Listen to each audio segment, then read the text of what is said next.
आज भारतात अनेक महिला डॉक्टर्स आहेत, परंतु महिलांसाठी या क्षेत्राची दारं खुली करण्याचं श्रेय ज्यांना जातं त्या लेडी डॉक्टर्सची नावं मात्र आज आपण विसरलेले आहोत.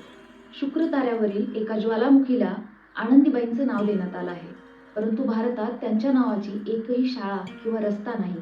ही खरंच दुर्दैवाची गोष्ट आहे. वयाच्या अवघ्या 12व्या वर्षी वैधव्य आलेल्या हेमावती सेन यांनी असंख्य अडचणीतून मार्ग काढत डॉक्टर होण्याचं स्वप्न पूर्ण केलं. चेन्नईच्या समाजसुधारक मुथुलक्ष्मी रेड्डी यांच्या अथक प्रयत्नाने देवदासीसारखी प्रथा बंद पडली आणि अडॅर कॅन्सर या इन्स्टिट्यूटची स्थापना केली. मार्च 1887. स्थळ मुंबई न्यायालय.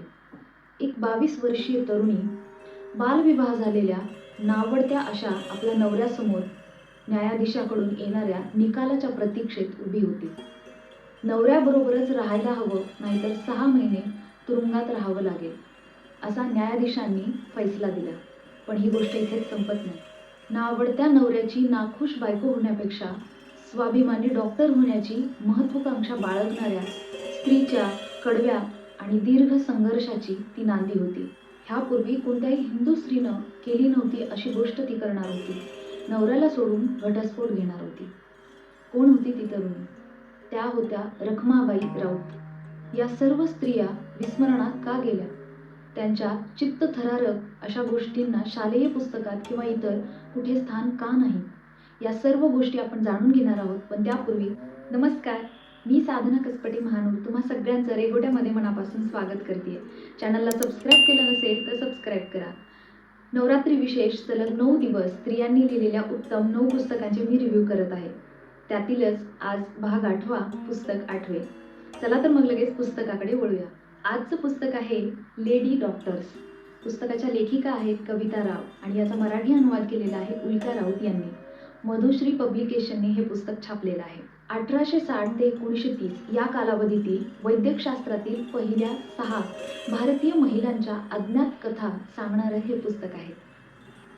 आदर्श पत्नी आनंदीबाई जोशी, काम करणारी आई कदंबिनी गांगुली, नियमांची चौकट मोडणाऱ्या रखमाबाई राऊत, झुंजार ललना हेमावती सेन, विधायक Muthulakshmi Reddy, the surgeon general Mary Poonen Lucas. या 6 स्त्रियांचा अद्भुत, असामान्य, खडतर जीवन प्रवास या पुस्तकात उलगडला आहे. स्त्रीमध्ये वैद्यकीय शिक्षण घेण्याची बौद्धिक क्षमताच नाही, या गृहीतकाला आव्हान देणाऱ्या 6 स्त्रिया. जातीचे नियम तोडून 7 समुद्रापलीकडे जाणाऱ्या आनंदीबाई जोशींपासून ते लहानपणी झालेला बालविवाह नाकारून नवऱ्याला घटस्फोट देऊन जिद्दीने डॉक्टर होणाऱ्या रखमाबाई राऊतपर्यंत, करिअर आणि 8 मुलं सांभाळणाऱ्या कदंबिनी गांगुलींपासून ते कमालीचं दारिद्र्य आणि कष्ट यातून जिद्दीनं मार्ग काढणाऱ्या बालविधवा हेमावती सेनपर्यंत. वैद्यकशास्त्र हा महिलांचा प्रांत नाही, या समजुतीला त्यांनी कसा छेद दिला? महिलांना कॉलेजमध्ये प्रवेश दिला जावा म्हणून मेडिकल कॉलेजला त्यांनी राजी कसं केलं? वेश्या म्हणून अत्यंत हीन भाषेत हिणवल्या जाणाऱ्या लेडी डॉक्टर्सनी अत्यंत सन्माननीय व्यावसायिक हा बहुमान कसा मिळवला? त्यासाठी त्यांनी कोणते प्रयत्न केले, काय केले?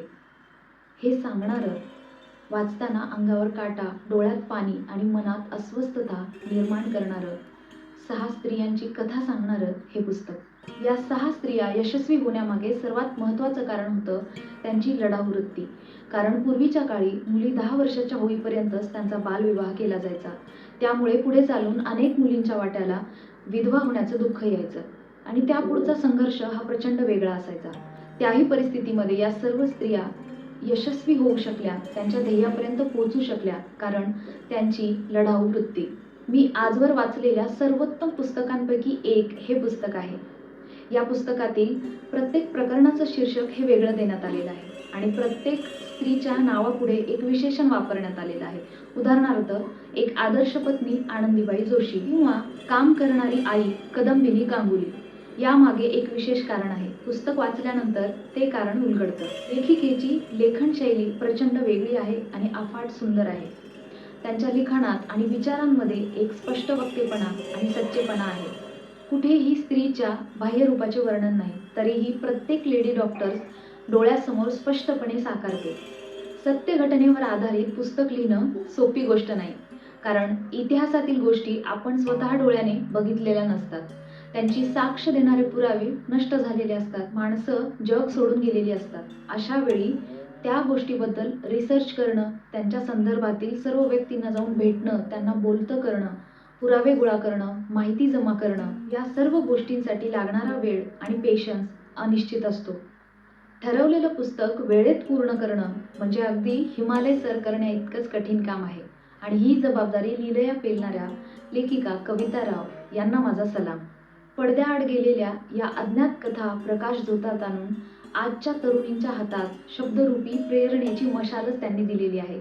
त्यासाठी त्यांचे खूप खूप आभार. प्रत्येक मुलीने आणि स्त्रीने हे पुस्तक नेहमी सोबत बाळगायला हवं. जेव्हा असं वाटेल की आता सगळं संपलं आहे, खूप प्रयत्न करून झाले, पण यश मिळत नाही, आता आपल्याकडून काही होणार नाही, तुमचा पेशन्स संपला असेल, कधी कधी तुमची स्वप्न समजून घेण्यासाठी कुटुंबीय कमी पडत असतील, ते तुम्हाला सपोर्ट करत नसतील, तर तेव्हा हे पुस्तक नक्की वाचा. या पुस्तकाची पारायण करा. प्रेरणा तुम्हाला आपोआप मिळेल. वाढदिवस असेल, ॲनिव्हर्सरी असेल, व्हॅलेंटाईन डे असेल किंवा जागतिक स्त्री दिन असेल, निमित्त कुठलंही असो, तुमच्या आयुष्यातील स्त्रीला जर वैचारिकरित्या समृद्ध करायचं असेल, वैचारिक स्वातंत्र्य द्यायचं असेल, तिच्या पंखात बळ द्यायचं असेल, तर तिला हे पुस्तक नक्की भेट द्या. धन्यवाद.